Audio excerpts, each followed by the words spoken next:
yung pag-aartista ko, ang cost nun was my studies. And then, when I got pregnant at 18, the cost nun was my showbiz career. Of course, because I was not in any way humbled by my first experience, I had a second child. Yes. So, sabi ko nga, kung yung una, ang tawag sa akin tanga, di ba, malandi, ito doble. Ang tanga-tanga, ang landi-landi. Kasi nakadalawa na ako. So, parang, di okay. And then, came, after 7 years, nothing was lacking, but in that moment of silence in my room, sabi ko nga bago ako mag-28th birthday ata noon, the masks fell off. The walls came crumbling down. Tapos sabi ko nga, I guess that was my most honest prayer. So sabi ko, parang at the back of my head, really, at the back of my head, parang, Lord, pagkatapos nitong prayer na to, pag natulog ako, pwede bang huwag mo na akong gisingin? Sa'yo na lahat ng meron ako. I'm just tired. Kasi that's when I felt the most emptiest. When I was alone.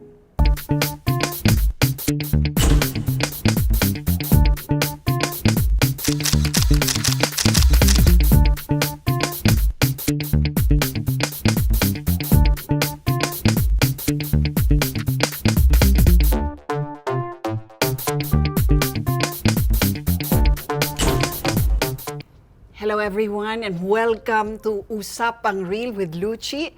At ang kasama ko ngayon ay, nako, naging barkada yata ng lahat ng mga millennial na teenager pa noong 1990s. Siya rin ay isang parang girl next door dahil halos araw-araw nasa telebisyon at role model ng marami. But today we're here to talk about the real life chapters of this person, her struggles through motherhood, nako, and the joys also therein. And as well, ito interesting, who would have thought she would end up in public service? We're talking about someone whom every millennial knows, the famous, and now the very, very interesting public servant, Angelou De Leon, counselor. Thank you po. Wow, thank you for having me, ha? Natawa ako dun sa chapters with Esther. Ang dami. At bago tayo magpatuloy, mag-subscribe naman kayo, paki-click ito, mag-like na rin, at kung may suggestion kayo ng kausapang Real with Luchi, put it down in the comment section and we'll do our level best to get it for you. Alam niyo, konti lang nakakaalam nito, pero si Angelou ay isang, sabihin na natin, ano to, film royalty to. Great-granddaughter ka pala ni Narcisa De Leon, ang nagtayo ng tanyag na LVN Studios, kung saan sumikat sila Susan Roses ba yan? Amalia Fuentes, yung mga stars nung panahon ng mga nanay ko at naabutan ko rin yun. Yan. Oh, so parang, but you came into showbiz pala na against the wishes of your father. Yes. I read somewhere, is this true? Yes. Ba't ayaw niya mag-showbiz ka? Hindi ko rin alam. Parang mas tiningnan niya kasi na trabaho. So parang hindi niya nakita na parang ano siya, parang Art form. Oo. Parang bakit siya magtatrabaho? Hindi naman niya kailangan magtrabaho sa buhay niya. Parang Wow, gano'n. ang sarap naman ang mga ganyang I know, buhay. right? Paano kailangan magtrabaho? Daddy! Daddy! Parang gano'n. Kasi only girl. Kaya talagang parang sa kanya, hindi na kailangan mag-work. Parang gano'n. Pero ikaw, gusto mo talaga. Gusto ko po talaga. Kwento mo yung pagsuway mo sa... hindi naman pagsuway. Pero, di ba, I think you appeared in a commercial. Yeah, Tell me about it. Natakas. Siyempre yung ano ko noon, ang kapartner ko in crime, nanay ko. Oh, so yung Mami mom mo Flora. gusto. Oo, si Mami Flora. Showbiz si Mami. Okay. Pero kahit artistahin ang itsura niya, ayaw niya mag-artista. Sobra siyang mahiyain. Really? So, pero siya yung nag-support sa akin. So, tatakas kami from my dad going to VTRs. VTRs pa nun, di ba? Oo. Look to the right, Tape to pa the nun, left. tape Tapos pa go. nun. Oo. Then, pipila ka ng mahaba kasi ang daming mag-VTR for a Oo. certain commercial. Oo. Tapos, so siya yung tapos magagalit lang daddy ko kasi uwi kami ng late. Ganyan, uwi kami ng late. Tapos wala magdadahilan lang si mommy. Hanggang sa, nagkasakit na si daddy. Mga grade 12 na ako nito. Ay, grade 6. So 12 years old ako. Nagkasakit na si daddy. Meron kaming isang ginawang commercial na hindi niya alam. Ano yun? Yung champola. Wafer stick. So, Nangyari, lalabas yung commercial yata. Pero my dad was in the hospital na. so hindi na niya napanood. Napanood pa niya. And Hindi naman then- siya nag-react. Hindi naman. Pero I think nung nakita niya na, parang, and siguro nakita niya nung nag-enjoy ako, yun yung pinatawag niya na si Tita Viana Flores. Na parang sabi niya, oh, sige, I'm allowing my daughter. And did that start or kick off Yes. your showbiz career? I guess so. I guess that's why I was also blessed with my showbiz career. Kasi I had the blessing of my dad. Oo. I mean, I didn't go against his will. Yeah. Yun lang, after nun, it was 3 days before he passed. So at least I got his blessing. Okay. How was life as a showbiz personality? I mean, sikat na sikat ka sa mga ka-age group mo eh. Diba? Kasi kayo yung equivalent nung Friends Yeah. sa US, Yes. diba? Ano yun? And now we're celebrating 30 years, Miss Biro Lucy. mo. Oh my gosh. Yeah. I think that was one of the biggest blessings I have. Of course, I started with Ang TV. With Direk Johnny Manahan. Yeah. And then, but when I was doing Ang TV, I was already signed up with Viva. Okay. So after a year of Ang TV, I kinuha na po ako ng Viva to do a show. And I remember yung pinakauna kong show is Over the Bacod. Sikat na Ayun sikat din yun. Yes. Yes. Tapos after nun, nung medyo, siguro nahasa na rin ako, and then Viva gave me TGIS as Peachy.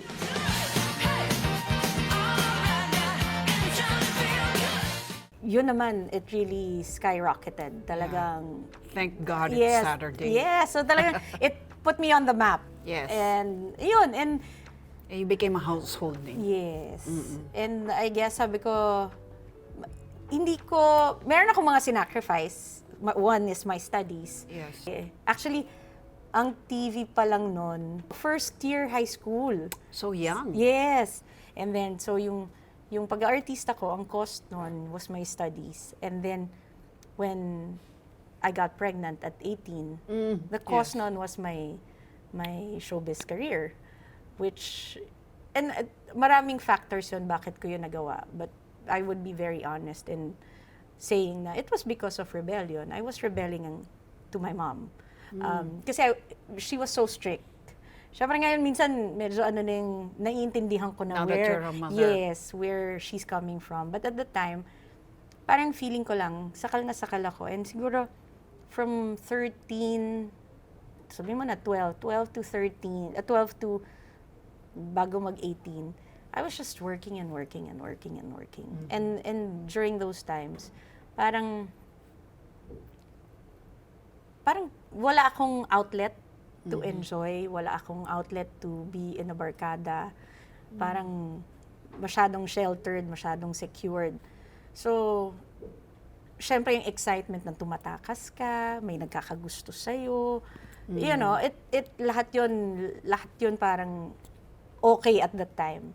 Until nga a consequence happened, na nabuntis ako, and then I had to make a decision to keep my career or to keep my baby. And of course, I chose my child, si Nicole. Which is very admirable. Thank you. Considering that it meant giving up Yes. your films, di ba? And the one I love also, it's a passion that TV and lahat. Yeah. And then, yun, siyempre sasabihin nila, oh, you were at the peak of your career. Which now, looking back, oo nga. Yes. Pero siguro pag nandun ka kasi, Miss Lucy, hindi mo nakikita kung nasan level ka talaga eh. At Hindi that mo time- naisip talaga na magpa-abort. I mean, this is what Hindi. young people in those circumstances would probably think of, di ba? May ganong option eh. Pero hindi ko talaga kaya. Parang, sabi ko, without counting the cost, hindi ko talaga kaya. Sabi ko, parang I would have to deal on my own. Hindi ko talaga, So, I did that. Siguro marami ring factor. Siguro at the time, parang feeling ko, pwedeng yun din yung escape ko sa nanay ko. And don't get me wrong, parang hindi naman ako nagpabuntis lang. Parang, syempre my love, di ba? Parang, oh, ito na. And You thought that it was him. of course. And then at the time talaga, parang with all that work, parang ang gusto ko lang, sabi ko, ang gusto ko lang naman nung bata ako, bukod sa maging cashier. You're talaga. Nung bata kasi ako, alam mo Ang yung sarap sinasama- nung may register, cash register. Oo. Yung sa grocery, no? di ba? Ay, Pag pareho sinasama- tayo. Oh, di ba? Pag sinasama ka na di ba? nanay, Parang chuk, chuk, chuk, chuk. wow, amazed ka, di ba? Oh, yes! Ngayon, corny na no? Ganun. Wala na, ganun, hindi mo na na-feel. No, pero yun, sabi ko, yun, at saka, gusto ko ng buong pamilya. Kasi I had I lost my father at an early age. And parang, sabi ko, yun yung gusto ko. So, syempre at the time, if it would, that's why I was I was also willing to give up my career because it's another thing that I wanted to be. I wanted to become a mother, I wanted to become a wife. Yun. And of course, ito na to, forever, di ba? Parang ganyan. yeah. But it didn't turn out to be that. But did you get married? No. No. Okay. I'm thankful that I did not. I'm sorry. Paano ba sabihin yun? Hindi, kasi I guess for me, marriage is so sacred. And yeah, I would say thank you na hindi kami natuloy noon. But would you have? Or Almost. so what Almost, Miss stopped Lucy. it?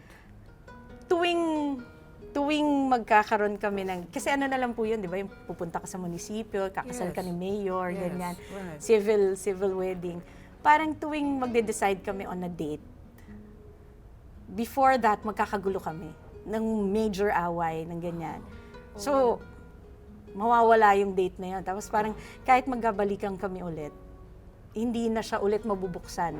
Until medyo may time na naman na parang, oh sige, baka ito na. So, gusto ko sabihin, siguro ano yun sa akin ni Lord, gift niya yun sa akin. Kasi if not, I would have stayed. In spite of. Because marriage is sacred to me. You were protected even though. Yes. Siyempre ngayon ko na lang mga nare-realize yun. So, yun. Pero after noon, I still went on with my life, but with a very, very hardened heart. Parang, I remember, kahit na meron akong baby noon, mayabang pa rin ako.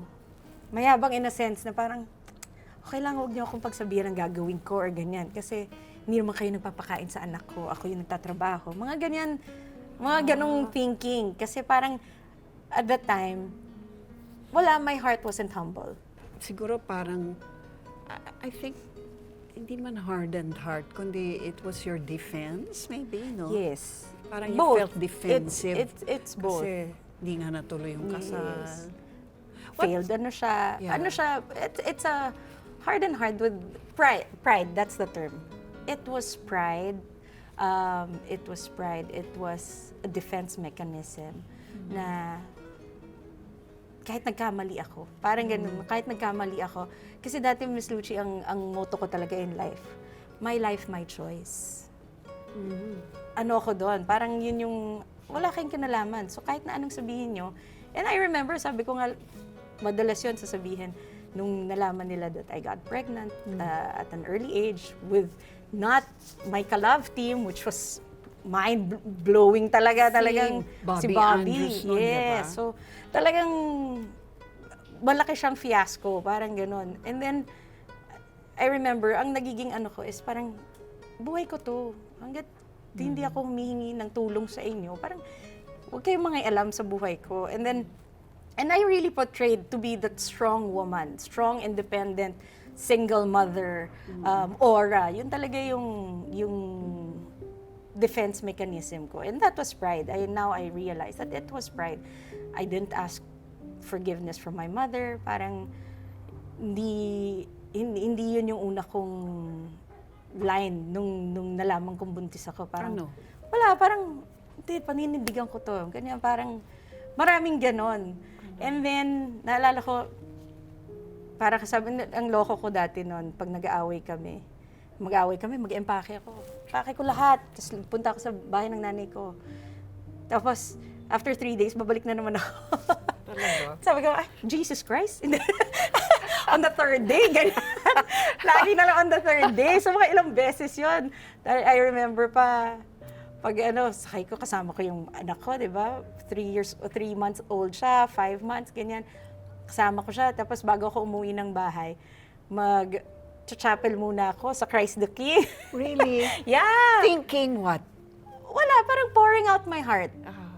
I guess also yung parang pagdating ko sa nanay ko, hindi ako ganun ka-broken. Kasi ayokong masabihan ng, sabi ko na sa'yo, mga ganyan, di ba? Parang, syempre yun yung una mong iniisip, di ba? Tapos, nagyari na lang, siguro, paano nalaman ng nanay ko that I was there to stay in the house was, 1 week na ako nasa bahay, na hindi ako bumabalik. Doon niya na kita na parang, wala. Ano na to? Ito, bumalik na siya sa akin.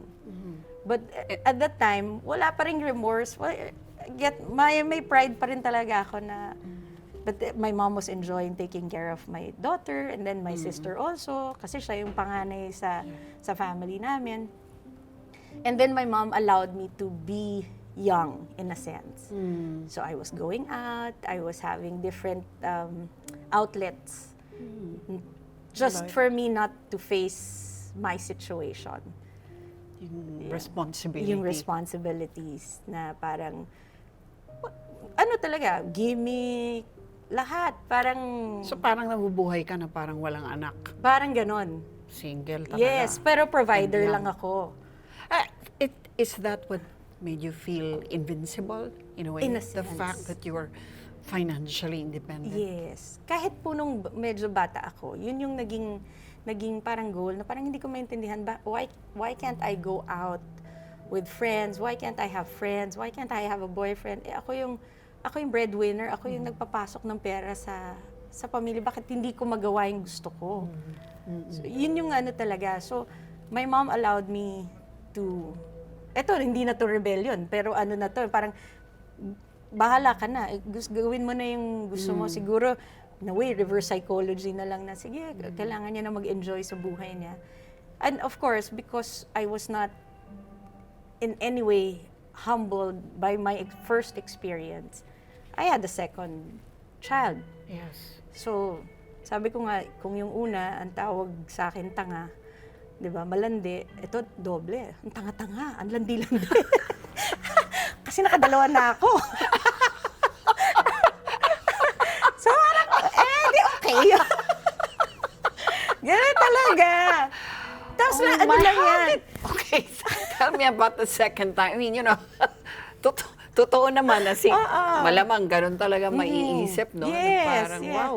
Pero lahat yun Ano naman. ba to? Hindi na natuto. Parang ganun, no? I know. Tapos talagang, pero lahat na naman yun, lahat ng masasakit na sinabi sa akin, I used it as a building block for defense. Again. So, Again. hindi ka pa na-humble nun? Hindi, talagang parang double wall na ito, parang gano'n. Parang Wow. mas lalo akong naging mayabang. Kaya Kakayanin ko to. Again, what made you feel invincible even if it happened to you a second time? Pride talaga siya eh. Talaga lang, Kaya ko to. Parang gano'n. Parang iba yung motivation, iba yung nasa puso ko. But by that time, hindi na kayo nag-aaway ng mom mo. Hindi. Ano yun? Wala akong narinig sa kanya. So what was it that caused you to commit the same mistake? Same mistake. Wala naman talaga nag-iisip. You were just Yun going lang yun. on with your life. Iba kasi yung rebellion.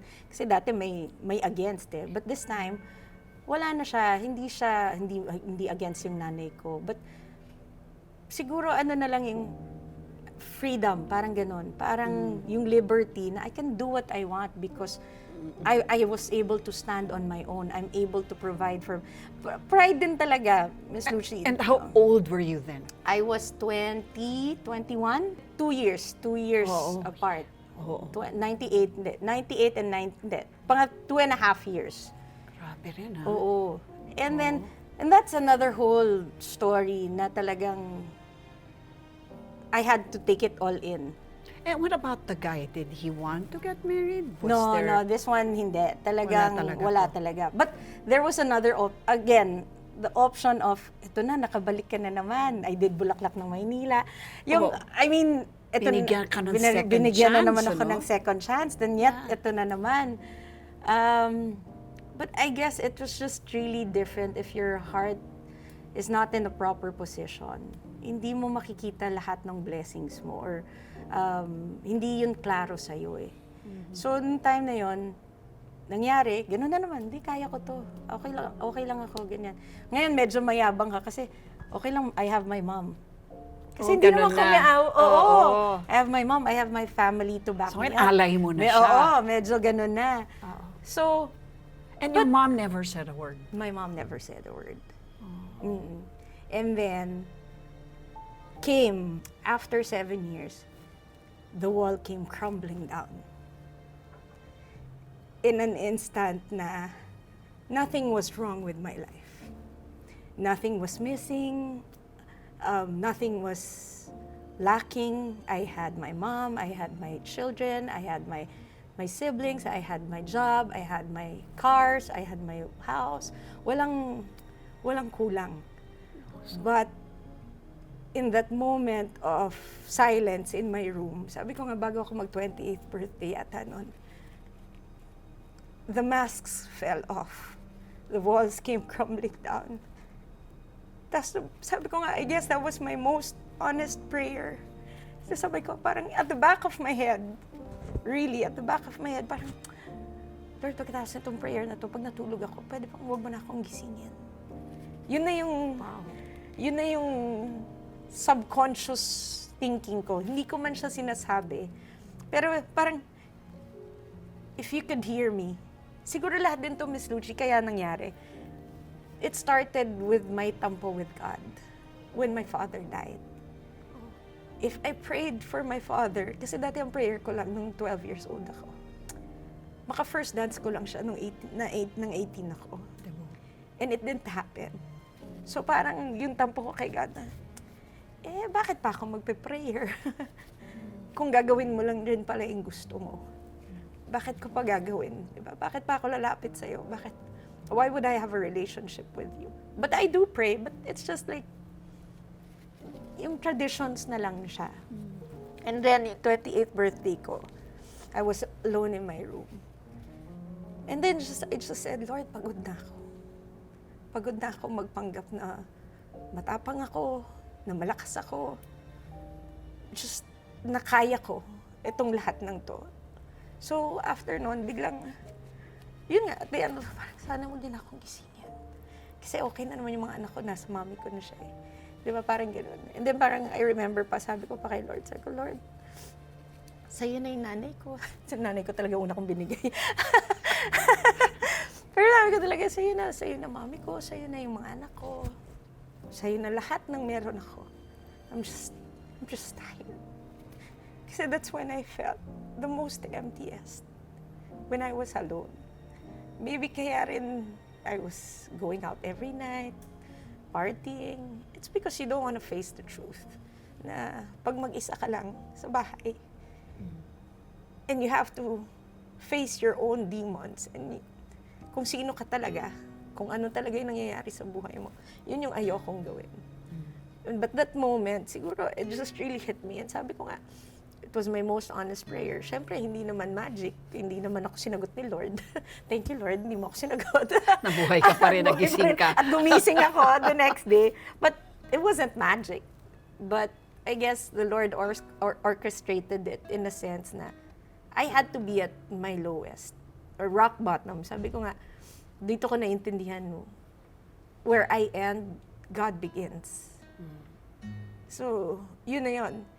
So, pagising ko, syempre, of course, I felt lighter. Parang feeling ko, but nothing changed. You know, back to the same old routine until God will really put people in your lives na to bring you to that direction, to get to know Him.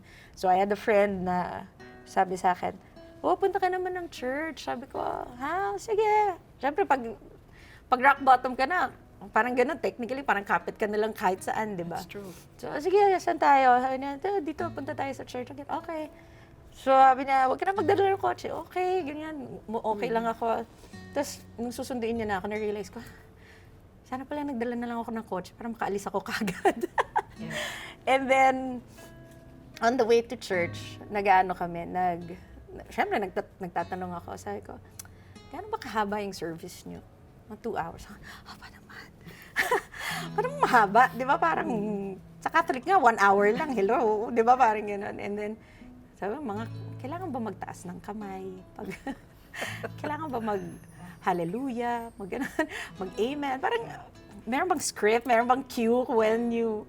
Di ba kasi syempre pag sa mga live shows namin, di ba, kailangan on cue din, di ba? Parang mag ganun. Hindi, wala yun. Sabi ko, okay. Tapos sabi, last na lang, nasabi ko sa kanya, okay, ito na lang. Malapit na kami sa church. Huwag mo lang akong lagay sa harap. Kasi parang di ba lagi kang dadalhin sa harap pag bago ka, ganyan. Huwag mo na akong dalhin sa harap. Dito lang ako sa likod para pwede akong escape anytime, ganyan. So yun, I went to River of God. That was still in Holiday Inn. Holiday Inn. And then, entering, di ko na alam yung emosyon ko. Halo ng hiya. Parang, there was guilt, there was embarrassment na was just dawning on me. Pero there was this very, very faint voice na narinig ko na sabi, "Welcome home, anak."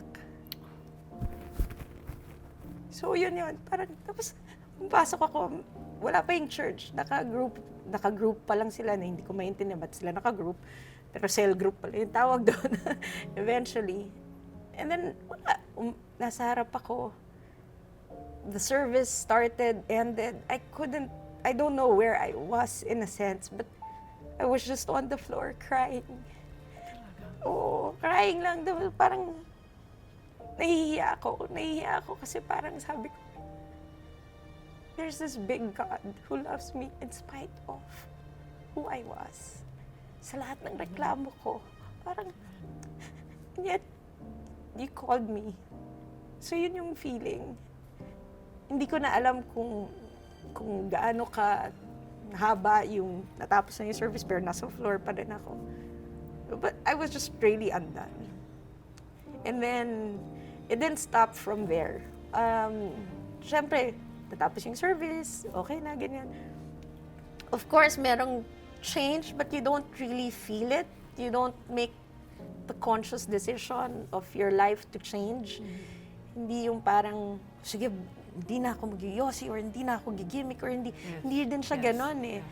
But what I just had to go through was really make sure that I go to every service.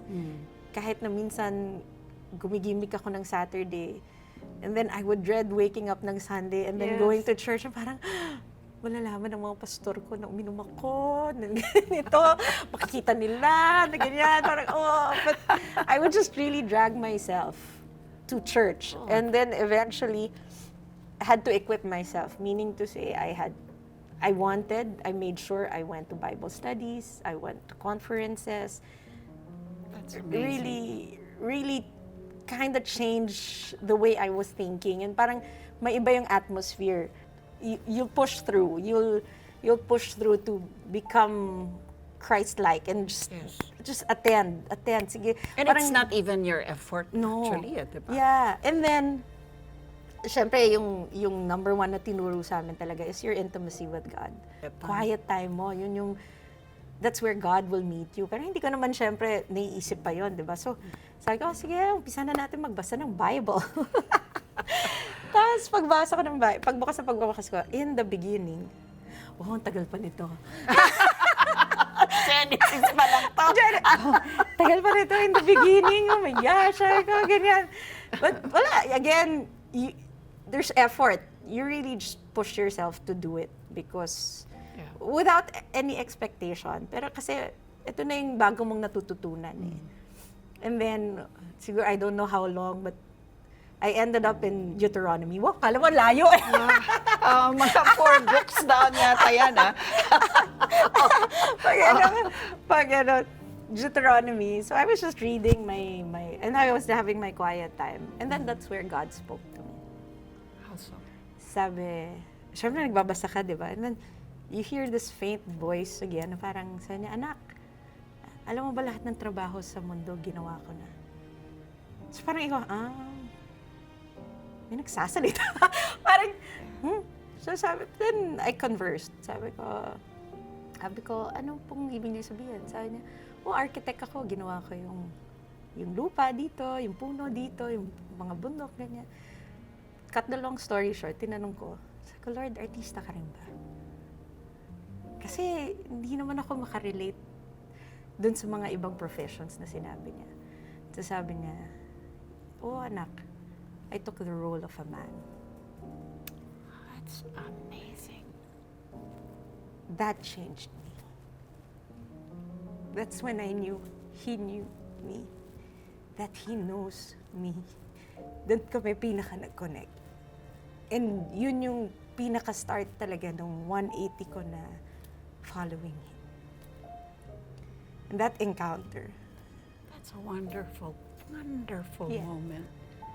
Grabe yun. It's a great question to ask. Yes. And the answer, wow. Grabe.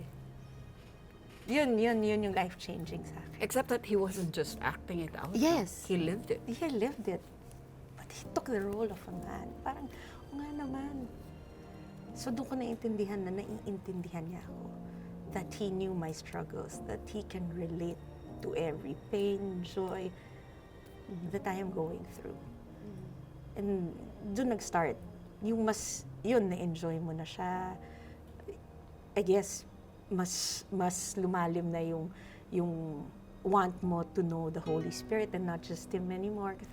It's the Holy Spirit now who works in us na yun ngayon yung driving force ko na to keep up the good fight of faith and walk this life na I'm not alone, that I have the Holy Spirit, na I'm not just doing it on my own merit.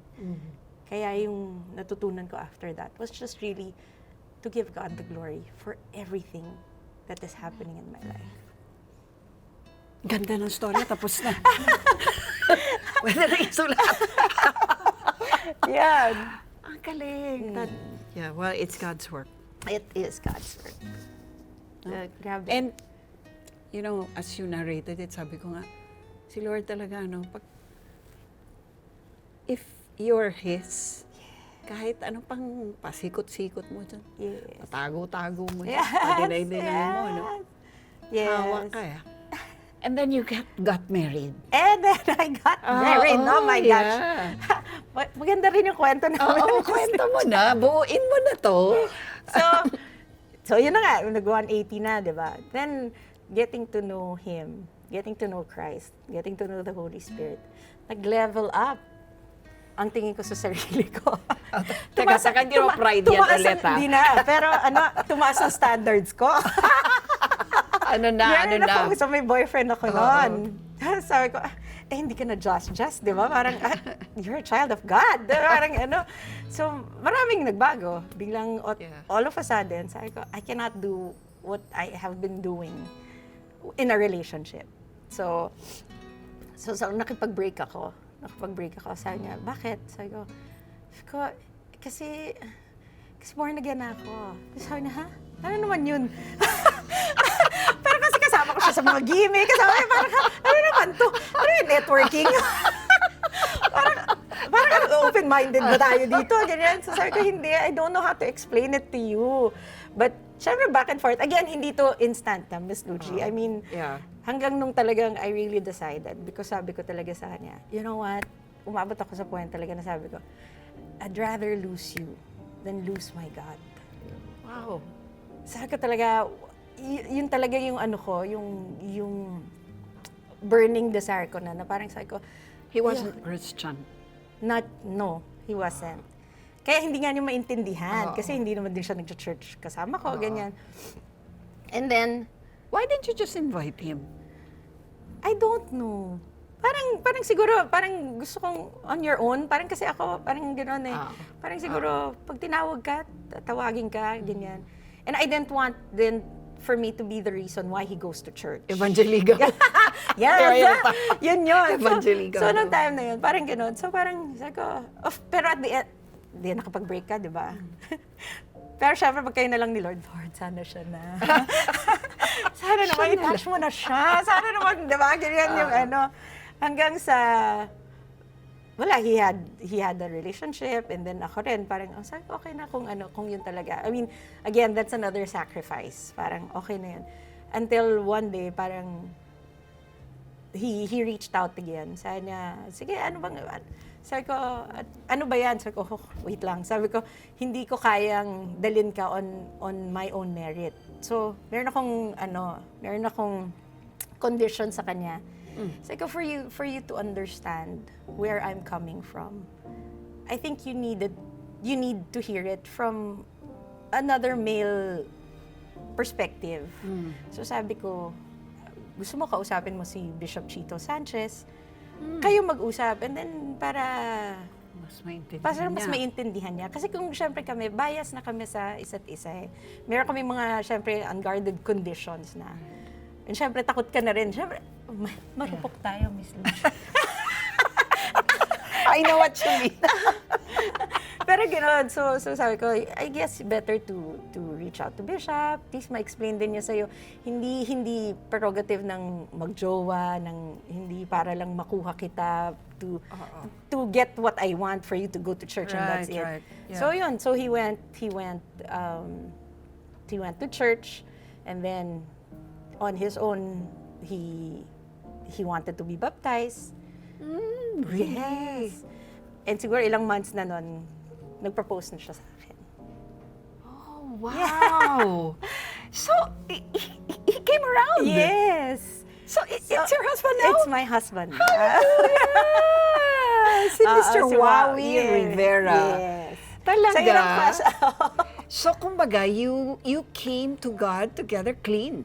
Yeah. Galing naman. Pero alam mo, nakakatuwa sa amin, yung pinakita sa amin ni Lord. Kasi, when I was that 180 degrees na, I was whole eh. I was whole. I didn't You didn't need another half. I didn't need another half. Tapos, siya rin may pinagdadaanan. But, God works talaga in mysterious ways. I guess I needed to be whole para hindi kami laging nagpupunuan na may That's struggle. true. And then, nung time na yon, because of that, we realized that we really needed God to be in the center. For us to really make it through. And we've been married for, ngayon, 15 years? 2010. 2010 Yeah. kami kinasal. 15. 15 years. Yeah. And you have a son. And we have a son. Yan. So, ang kwento namin, I have mine, he has his, we have ours.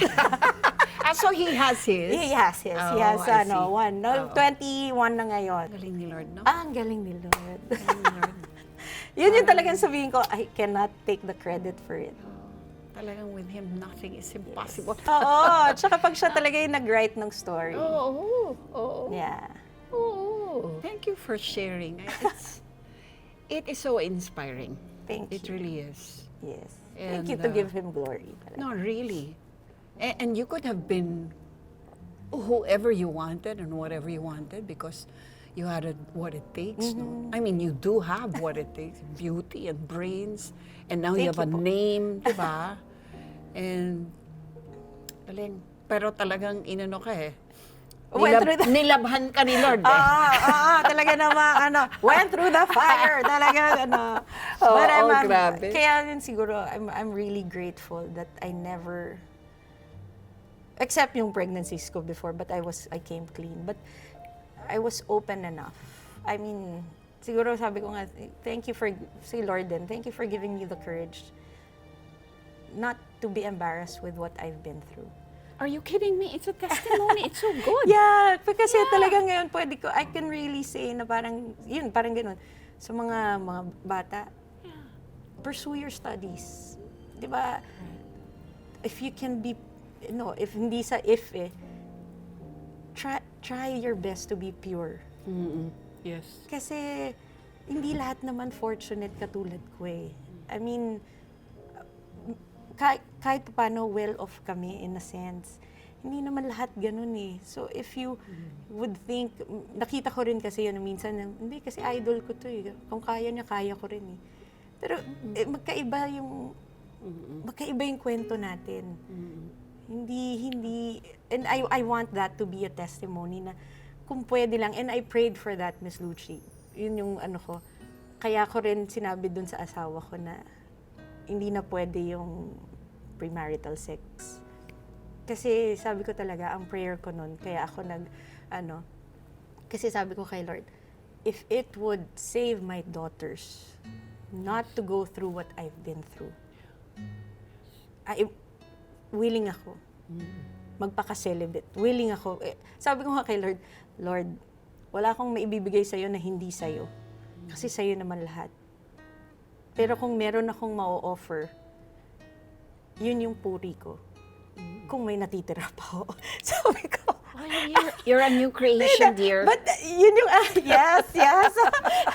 That took a while for you to, but yun yung ko talaga. Sabi ko, yun yung ko kay Lord na. Kasi that's your decision. That's one thing na ikaw talaga yung magdedesisyon. So sabi ko, that's what I'm offering to you. Amen. For my children not to go through. He has answered my prayer. He has honored it. So, very, very grateful. Okay. So you had Bell's palsy nga pala. No? Twice. What? Yeah, twice. And di ba the cause is unknown? Yes, stress. Well, marami siyang cause, pero viral talaga siya eh. So, yung first ko was early 2000, 2009 or 2009. Right yun. Tapos, Right meaning right cheek. yeah. Oo. And then, Ano talagang tumabingi? oo, pero yung paano ko nalaman, at nasa breakfast table kami ng nanay ko, pag inom ko ng tubig, biglang nag-squirt yung water. Really? So sabi ko, ha? Ano yun? Parang involuntary. Parang, at saka weird. Weird yung pagkakaskirt. Parang kang fountain na gano'n. Sabi ko, Talaga? ano kanina nangyari? Tapos sabi ko, Mami, may malulipas sa mukha ko. Sabi niya, wala. So I went to the bathroom, looked in the mirror. Parang nagsasalita ako, pero parang hindi na siya gumagalaw. Tapos sabi ko, I don't know where to go. Derma Nagsasalita ba? ka pero hindi siya Hindi na gumagalaw. siya masyadong Pero hindi gumagalaw. siya disfigured. Hindi pa. Ah, okay. Kasi that was the first day. And then, sabi ko, parang, saan ako pupunta? Derma. So, tinawagan ko yung derma ko, hindi, punta ka sa neuro. Sabi ko, bakit neuro? So sabi niya, and then yun na nga, in-explain sa akin na yung Bell's palsy, ganyan. Towards siguro mga second, third day, yun na, nakikita mo na nagdo-droop. Tapos meron ka ng mga prednisone, mga binibigay na sa'yo, steroids. na steroids. 1 week, bumalik naman siya. Mabilis Mabilis lang. And then, 2016 came. Okay. Yung 2016 naman, me and my husband, galing kaming abroad, din na cold place sa Europe. Tapos pagbalik namin, nilabas namin yung mga kids sa Boracay. So everything was normal, ganyan. Hanggang mamaya-maya, nasa swimming pool silang mga Sabi ko, ako naman magsiswimming. Pero pagsabi ko noon, all of a sudden, naramdaman ko nanigas yung left face ko. I consulted again the neuro, another Bell's palsy. Kasi Draft. parang sinasabi, it's there in your system. Sometimes it's there that you do not know. Ganun ba? That it affects So parang you. latent siya? Yes. So Ganon. if it affects you dahil bumaba yung immune system mo, doon siya nag-e-effect. Ito, may remnant. Siguro, isa rin to sa, medyo kinatampo ko kay Lord, but I was able to go through it, through the fire. Ito talaga literal na, Lord, samahan mo ko kasi na ano ko, parang, why would it have to happen now? Parang, di ba, I'm evangelizing, you know, and then it had to happen. Hindi mo pa masyadong makuha at that time. And then I remember, nangyari yon, eto talaga bagsak na yung face ko. But I said yes to a mission. Really? Kahit na bagsak yung mukha in mo. Visayas. I forgot kung anong province yon. Tapos syempre I could have backed out. Yes. I really could have backed out. And there was that moment na, I imagine. ano ba naman to? Parang haharap akong ganito, ganyan. Yeah. But I pushed through. Yeah, I pushed through. And sabi ko nga, having this, ang laging inaano sa akin, my grace is sufficient. Yes. Yun Amen. yung ano, di ba? My Galing. grace is sufficient. Oo. Tapos sabi ko, ang galing din ni Lord. After nito, kahit may remnant siya, that's when I had Marie France. I had a billboard in EDSA. Talaga ba? I had pulang araw. I mean, Yeah, it no? didn't stop from the blessing. So, sabi ko nga, kailangan mo lang lakaran. Oo. So how long did that last, the left one? It still has. I don't know kung minsan hindi siya halata. Hindi siya halata. Yeah, pero minsan halata siya. Pag pagod ako, lalo na. Talaga? So parang residual yun ang Yes. tawag yata nila, no? Yes. Parang may naiiwan. May naiiwan. Hindi na lang ganda-ganda mo. Pag nangyari sa akin yan, paano yan? March, titigil tayo. Hear a yes from you. Yeah, at the right time. Ayan. Mag-start pala ba yun? Oh, yeah, now pa lang. I don't think anyone would have thought that you would get into public service. What got you started? Yeah, I think medyo shock yun sa lahat. Pero ever since, I've been inclined to public service. Kaya nga sabi Really? ko, Ever since? Yes, parang hindi ko... Kailan that's- yung since? Ayokong masabing politiko. Ah. Ako, mas inclined akong tawagin na public servant. It started rin when I was acting sa TGIS, and then we'll do mga charity events, go to the orphanage. Tapos na-enjoy ko yung pag may bagyo, tapos tutulong ka, mag-volunteer ka. Na-enjoy ko siya.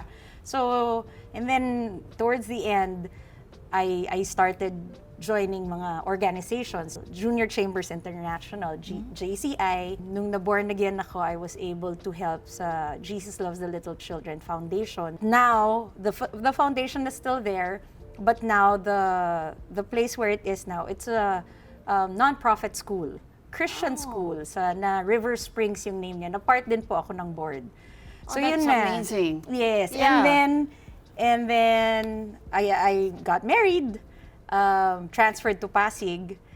When I transferred to Pasig, sakto naman na naging first termer si Mayor Vico. Alright. And then, nung second term niya, yun na yung sinabi kong gusto ko siyang maging boss. But did you know him before you No. actually met him as mayor? No. Oh. And I didn't go through Tita Connie or bossing. I didn't go through While you were in showbiz? while I was in showbiz. Ang nangyari talaga, me and my husband prayed for it, and then I'm very fortunate that I have the backing of my family. I think yun yung unang-unang step. Even if I wanted it, kung wala yung suporta ng family ko, I wouldn't have gone through it. Then, so ang prayer namin, anong sign? Anong sign kung tutuloy tayo? Oo. Tapos sabi namin, dahil hindi nga namin kilala si Mayor Vico, sabi ko, gusto kong mag-apply sa kanya. As in, gusto ko siyang makausap, gusto kong makausap niya ako, then I'll tell him my intentions, and I want him to get to know me. Yun, the first time, that's the first time I met him, siguro mga July, August yun. 2021. 2021. And then, akala ko naman, mabilis lang mabilis yung proseso ng pagpili. Meaning to say, pag nagustuhan ka niya, oo na siya, sige, part ka na ng team, ganyan. And- Pero, wala.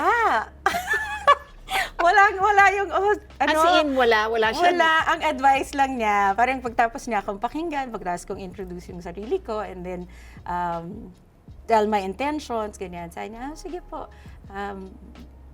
baba na ho kayo sa community, parang ganyan. Parang bas-bas lang niya na parang pwede na akong bumaba sa mga barangay. Pero ang nakakatawa kasi parang sa What does that mean? Baba ng barangay. Anong ibig sabihin bababa? Saan ako bababa? Kasi zero knowledge of how campaign works and ganyan. Yeah. So, when I found out from Tito Anthony, yun nga, yung pwede na akong pumunta sa mga barangay, magpakilala. I don't think I needed really that for him, baka kasi magkaroon ng misconception. It's not na kailangan ka magpaalam sa kanya, but it's just nice to know na parang, pero hindi ko masabi na part ako ni Mayor Vico, kasi wala naman siyang oo. At that point? At that point. So what were you doing in the baba? So, ano lang, parang, I was just telling my intentions to everyone who I met. Nangyari pa yon, na I remember lang, ang unang-una kong patama nun sa social media na gusto kong tumakbo was a post. Oh. And then anyone who captured that post na mag-i-invite sa akin, attendan ko talaga. Tapos pag may nag-message sa mga messenger na, yun, start na nang tatawagin ka na, meron ho akong leader dito, ganyan. Sabi, sige po, pupuntahan namin. Siyempre, yung iba, magsasabi, meron kaming 100 ditong tao, punta ka. Sabi ko, sige po, pagbaba mo, 10 lang sila. 5 lang sila, mga ganyan. Tapos gagawa na lang nagsasabi sila ng excuse, hindi kasi nakarating yung iba. Mga ganun, so hindi, okay lang ho yun. But na-enjoy ko rin yung process na yun kasi nagpapakilala na rin ako. That's true. And then I was able to tell them, I started with really just my principles. I just wanted them to know, sino ba si Angelo, bakit ba siya nagbabalak tumakbo. And then, it was a series of so many interviews hanggang sa maging parte na talaga ako nung nabuong grupo ni Mayor Vico na Giting ng Pasig. Let me ask you about politics. Yes. Kumusta ang politika? I mean, kasi nasa gobyerno ka, hindi Yes. na maalis na walang politika, di ba? Yes. At saka yan ang sinasabi nga ng lahat, yan ang sakit daw ng nasa gobyerno, di ba? Politika. Yes. Naramdaman mo ba yun? Siguro pinaka-naramdaman ko siya on my second term. Kasi nga siguro walang expectation ng first, di ba po? Yung second term, medyo may singilan na to. Di ba? Nagtrabaho ka ba? Ano yung mga sasabihin mo na? Ano yung Ano mga nagawa mo? accomplishments mo? Paano ko siya sasabihin ng maganda na hindi mo parang pinamumukha sa tao yung trabaho mo? Kasi sabihin nila, trabaho mo yan eh. Alam niyo po yung ganong feeling? Siguro, Yung parang pag yeah. sasabihin mo, ganito yung nagawa ko, ganyan. Parang gusto, Dapat parang, lang. Siguro gano'n ang feeling. Kasi parang, dapat lang. Kasi yan yung trabaho mo. So meron akong ganon. So I didn't at first, I didn't know how to put it together until my colleagues were really saying na, you look at it as if you're reporting. It's not more than the achievement. You look at it as, ito po yung nagawa ko dahil ito po yung mandato ko. Tama. So nung nagkaroon ako ng ganong realization, medyo naging smooth na yung takbo ng kampanya. And then yung sa politika, one thing sabi ko nga na magandang nagawa ni Mayor Vico, in my perspective, was he was able to change the mindset of the people. From what to what? From knowing what the Pasigueños deserve. Bakit dati? Ano bang Sigur- binibigay na hindi nila deserve? Siguro yung expectations na nagiging, kung ito lang yung gusto namin ibigay sa inyo, dapat maging masaya na kayo. Dati. Siguro po hindi po to patungkol sa tao, but patungkol dun sa sistema na meron yung gobyerno namin noon. So ganun siya. But na bago yun ni Mayor Vico in making sure na may active participation yung mga Pasigueño sa paggogobyerno. Na people needed to be heard what they think and know that they deserve. Para kami sa paggogobyerno, magkaroon ng synergy na ito pala yung dapat natin gawin kasi And how ito did yung they do kailangan. Yeah. How did he do that? Maraming reforms, sa kanya na rin naman po nanggaling. Maraming masasakit at mabibigat na reforma. Okay, so parang, but sabihin na natin na, how much of it do you think, how much of your victory, or let's just say your political success so far, has to do with the fact that they know you? Nakatulong talaga yung pagiging sikat mo. Opo. Hindi ko yun i-deny. May advantage po talaga. One is because pag bumaba ka, syempre, talagang kilala ka na, magpapapicture, hindi na rin ganun kahirap magpakilala. That's why I remember nung nagpapakilala lang ako, sabi ko, yung principles ko, yung gusto kong makilala nila. Sabi ko, before kasi I ran, Ms. Lucy, I asked for a Bible verse that I would carry on. So, ano yan? Proverbs 4:23. Above all else, guard your heart, for it is the wellspring of life. So, yung sa akin, kung ano yung motibo ng puso ko, yun at yun ang lalabas. So, yun yung una kong shinare sa kanila. Second, sabi ko, mas takot ako sa Diyos kesa sa tao. Buti naman. Yeah. Yun. And then sabi ko, yung pangatlo, laging sinasabi sa akin ng mommy ko, yung golden rule. Kung anong ginawa mo sa tao, yun din ang gagawin sa'yo. So, yun yung tinungtungan ko. And then, nung time na yun yung driving force ko. The one word to describe motherhood. Fulfilling. Showbiz or politics? Which is tougher? Oh. Ooh, both yan, both. Miss Lucy, alam mo, sabihin ko nga, I'm very fortunate to have my life now with my showbiz career, with motherhood, and my public service. You have it all.